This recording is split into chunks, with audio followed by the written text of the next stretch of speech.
This is KUTV Primetime News with Irene Mwangi.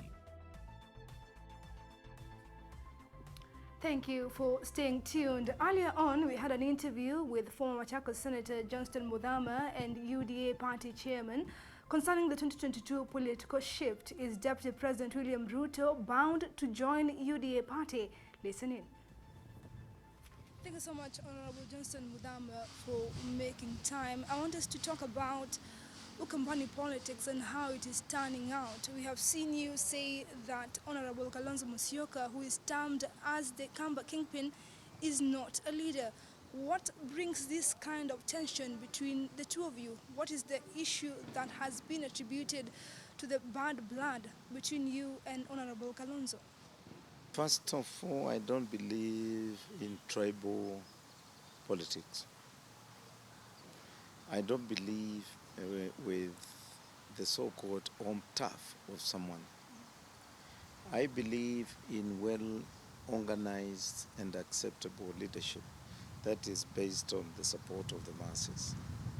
So keeping away and causing advance between myself and Stephen Kalonzo Musyoka is the way he has been leading the Wiper Party.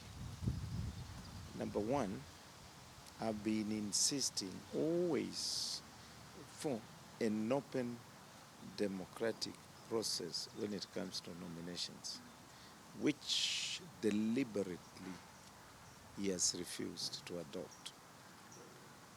Number two, I've been insisting for fairness when it comes to treatment of party members.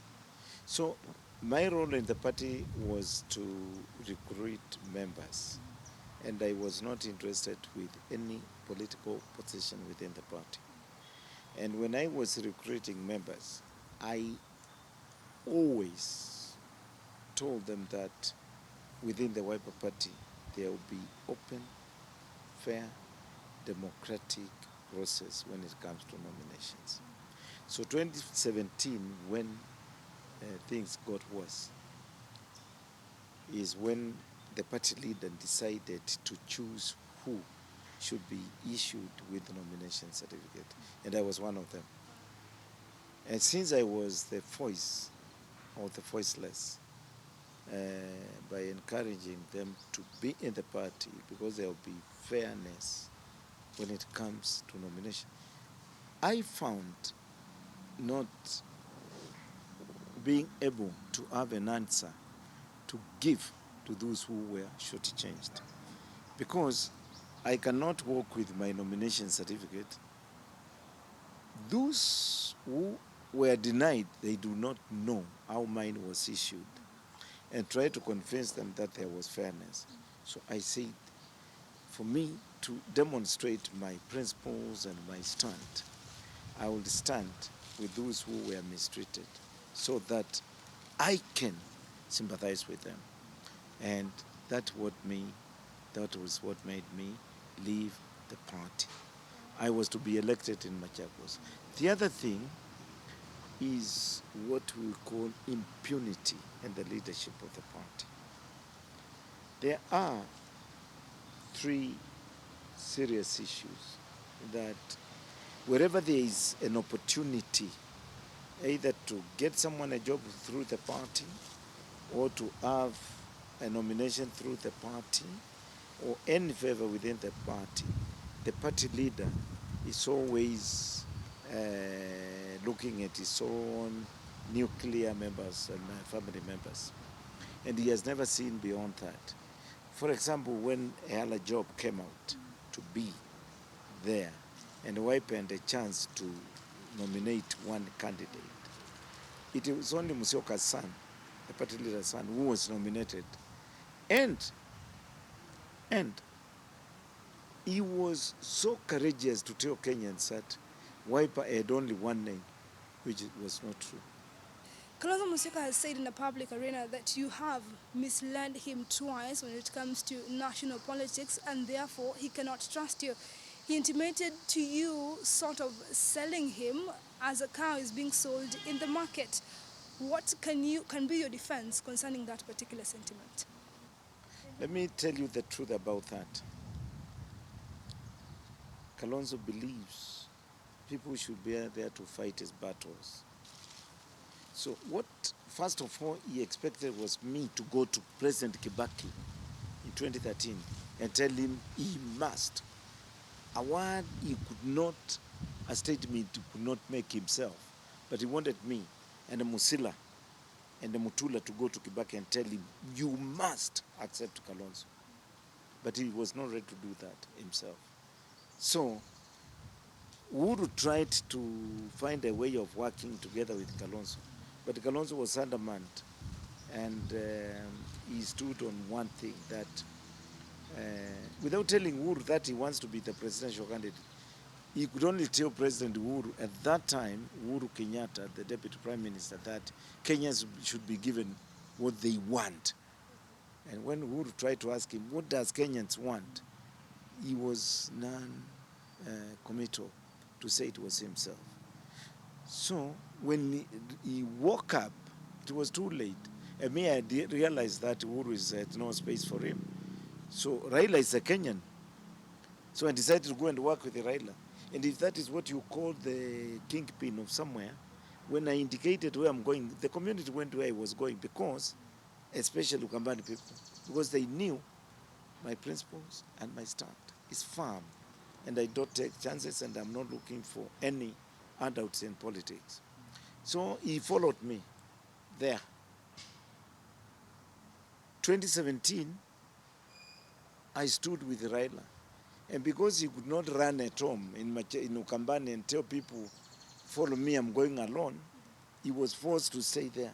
So the language he's using that I forced him is a cosmetic language that he wants to use to camouflage his situation of being a weak person and portray that I was misled to go there. How do you mislead a party leader who is a grown-up and who has the aspirations of wanting to be the president of Kenya? You can mislead that person. Now, the bad blood between you and Honorable Kalonzo is taking a bad turn, an ugly one as that, given that the mother of your children, Agnes Mudhama, is now being involved in this particular circus. Why has it come to this? Well, ex-wife is not an issue. We had girlfriend before, they are not with us, nobody talks about that. We had boyfriends before, nobody talks about that. Once it's finished, it's finished. There were marriages, not only Mudhama. Once it gets to an end, it's finished. Nobody talks about it. And I don't want to talk about it. So that's another stranger. That's a Kenyan stranger to me who as a candidate. So the relationship between I and Mudhama is not there. So I would not waste time on that. And I would never ask myself, why did Kalonzo ask to pick this kind of a candidate? That is his own choice. The only thing I can say, I would teach Kalonzo a political lesson which he has never had a chance to learn before. And that's what I wanted to say about Machakos, and watch the space. Now, we're seeing you defending Deputy President William Ruto, saying that now you're wooing the Kamba voters to sort of alienate themselves with Deputy President William Ruto. Why William Ruto and not any other presidential candidate? I had been looking in all my life, where is it that I can find an outfit that can bring and galvanize Kenyans together? This one now, without looking at the support of Ruto in Ukambani, has given me an opportunity to do that. Why? When we formed UDA, it forced Musalia Mudavadi, Kalonzo, and Raila to retreat and start holding meetings together. What is my prayer today? Because I love this country so much, and I hate to see these groupings coming from tribal organizations or political parties. I know you're saying that you don't want to look into the issue of politics from an ethnic point of view. You want to look at it from a national outlook. But as a nation, we cannot run away from ethnicity. We always vote as a bloc. When you look into the combination, we are seeing different leaders coming up saying that they are presidential aspirants come 2022. We have seen Governor Mutua, we have seen Governor Kivutha Kibwana, Charity Ngilu, Governor for Kitui is also upcoming. Now, what will happen to the Kamba vote? Because once we see them split, it means that the community will not be able to vote as one bloc, which is detrimental. Are we foreseeing a situation whereby these leaders will come together and vote as one despite their political alliances? Unity is constructed on the basis of the people themselves. So we may walk, and let me say just Ukambani now, 10 of us, but the people will decide to go with only one person. That's why we say the majority will have their way, and minority will have their say. What that means is some of them will have their say. They will be able to say, elect me, I can be. They have been given that space to say. But the way will be with the majority. And majority will say this way. And that is where it will go. So let people stand, because that is their democratic rights. And one mistake we make, we as Kenyans, is just to criticize. Our democracy says this: you can stand in one particular seat, and your own mother can challenge you in the same seat. That democracy, there is no crime committed. So Mutua wanting to be a presidential candidate is not committing any crime. Kivutha wanting to be a presidential candidate is not committing any crime. Kalonzo, but the question is this: whereas Mutua can go and say he wants to be a presidential candidate, whereas Kalonzo can hold a meeting. Can you send Kalonzo to Nyeri and tell him to call a public rally and address people? It's a waste of time. You know there will be nobody. Can you tell Kalonzo to go to Mombasa and go to Hadija Gardens and call a meeting there and address Kenyans in thousands? You know it is impossible. Can you tell him to go to Luoland? Can you tell him to go to Rift Valley? So why do you want even to spend time discussing of such a person and his abilities to become the president of Kenya? The capacity is not there. He wishes to be, but the numbers will not allow him to be. You are saying the issue of Deputy President William Ruto becoming a presidential candidate come 2022, but President Uhuru Kenyatta is reading from a different script, saying that we should have a rotational presidency, and therefore we cannot have two communities, that is Kikuyu and then the Nandi community, lead this particular nation. Do you foresee a situation whereby maybe a Kamba might be inculcated in due to rotational presidency, or do you support the notion by President Uhuru Kenyatta on rotational presidency? If Uhuru can stand and tell Kenyans, first of all, he was elected because of his Kikuyu, then I will be able to answer some of the questions. But if he was elected because he's a son of this country and he's a Kenyan, then we are talking. So Kenyans want to choose their leaders now according to who they are, but not where they come from.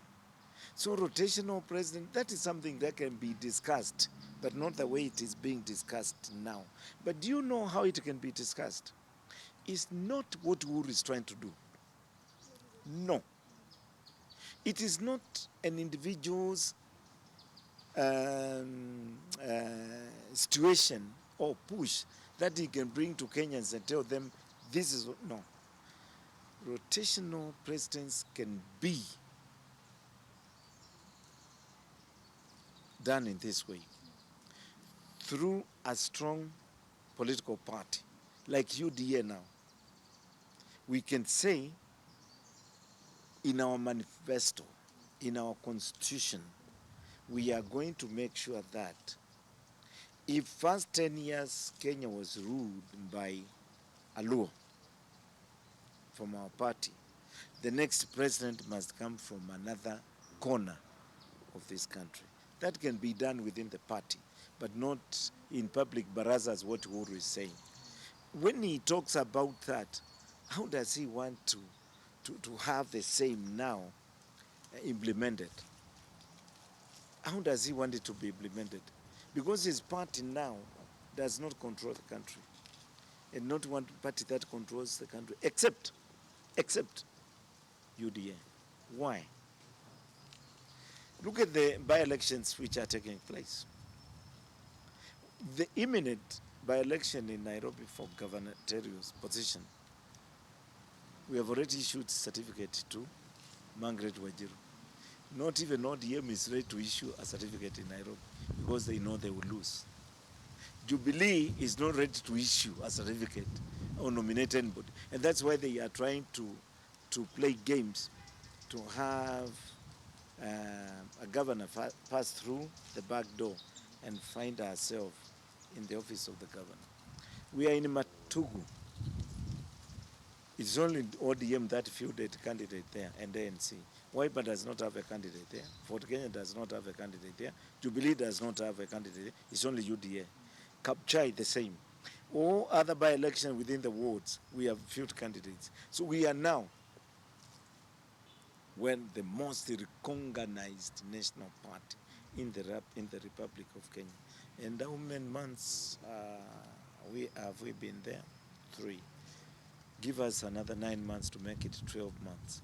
You'll see how a party should be run and operated, because Senator Mudama is the chairman of UDA.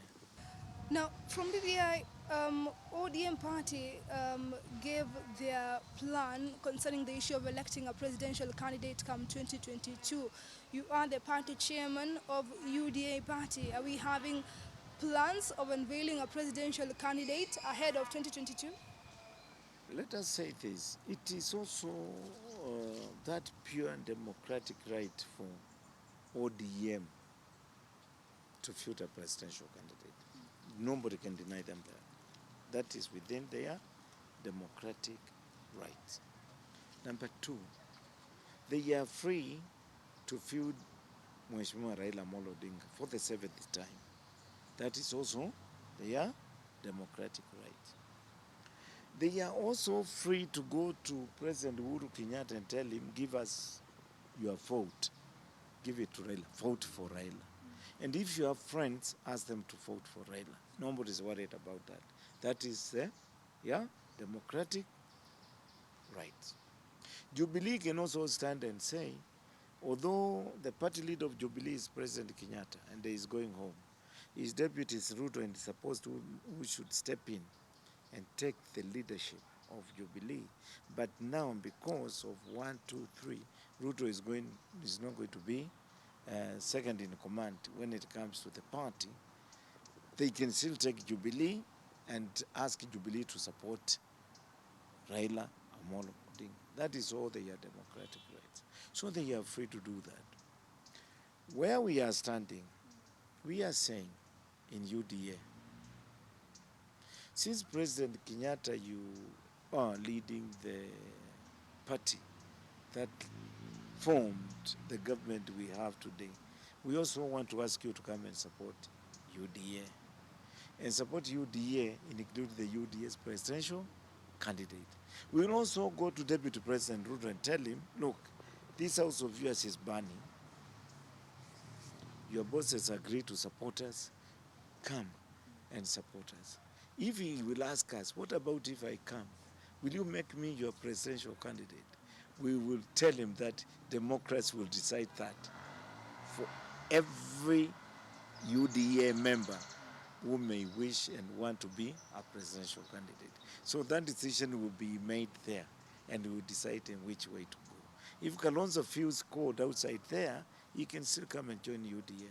If Mudavadi feels is alone there, and all others, they can come and join UDA. But as I said, I want to see ODM Jubilee together. I want to see Kalonzo, Wiper, ANC, Fort Kenya together, and I want to see UDA together. And then we spread in the Republic of Kenya, seek for votes, and see who will win. I know We have seen UDA party sort of having an allegiance to Deputy President William Ruto, and why I say so is because when you look at the brand of the party, we are seeing wheelbarrow, and some have intimated the party to be a wheelbarrow party. Are we having Deputy President William Ruto having a stake in UDA party? Do you know UDA before we only changed the name, and now we are changing the constitution? It was PDR. PDR is Uhuru Kenyatta's party. PDR is William Ruto's party. They have a serious coalition which members of parliament of PDR belongs to Jubilee. So by having wheelbarrow and Ruto talking about it, it is Jubilee actually that is talking about wheelbarrow. Unless this coalition is terminated, these two parties are tied up together. So there's there's nothing lost. So, given that you're UDA party chairman, where are we expecting to see you, given that you have not shown interest in Machakos senatorial seat? Are we foreseeing a situation whereby you will be the Machakos governor or having more political ambitions in the national outlook? What is it for Honorable Johnson Muthama? True leaders, they don't elect themselves. True leaders, they don't select themselves. True leaders, they don't walk around crying to be elected. True leaders, they lead people, and people decide on them on what they want to do. Look at President Kenyatta, our founding father, with his colleagues. They were chained by colonialists. They were placed in jail. There was no agreement either with Kenyan public or with those who jailed them that they will come alive from jail. One, they went to lead their people. Either they die or they don't die. They are there to lead. Look at late Mandela, 30 years behind bars, leaving a young woman called Winnie Mandela, coming back when she was old. When he came out and the doors of prisons were opened, Mandela never said, I've been in jail, I want you to elect me. Kenyatta never said, I've been in jail with Kinangay and the others, I want you to elect us. The people decided on what they wanted to be. It is true, people in Machakos wanted me to be a senator. But looking at my status, because you must grow and you must know your own personality and what kind of a person you are.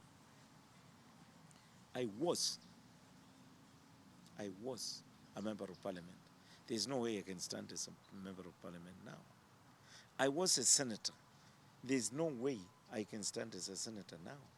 If I have to be in the leadership, people should think for themselves on where they want to place me, and that is where I will be. Allow me to ask you this. Are we foreseeing you following the same steps as David Morathe, given that he has a political clout, even though he's not really an elected leader? Are you following perhaps the same steps with David Morathe, who sort of have stakes when it comes to national politics here in the country? Between me and Morathe is one. Morathe speaks for Uhuru. I speak for common Mwananchi. That's the difference between me and Morathe. He's my friend, he's my brother, we chat, we talk. Sometimes when we have time, we share a cup of tea. But I want to repeat again, the difference between me and Morathe, he speaks for Uhuru and I speak for common Mwananchi. All right, you've heard it from Honorable Johnston Muthama, of course, telling us his political ambitions and what next for UDA party, which is termed as a force to reckon with come 2022 general election. Of course, it's a wait and see situation. Thank you so much for staying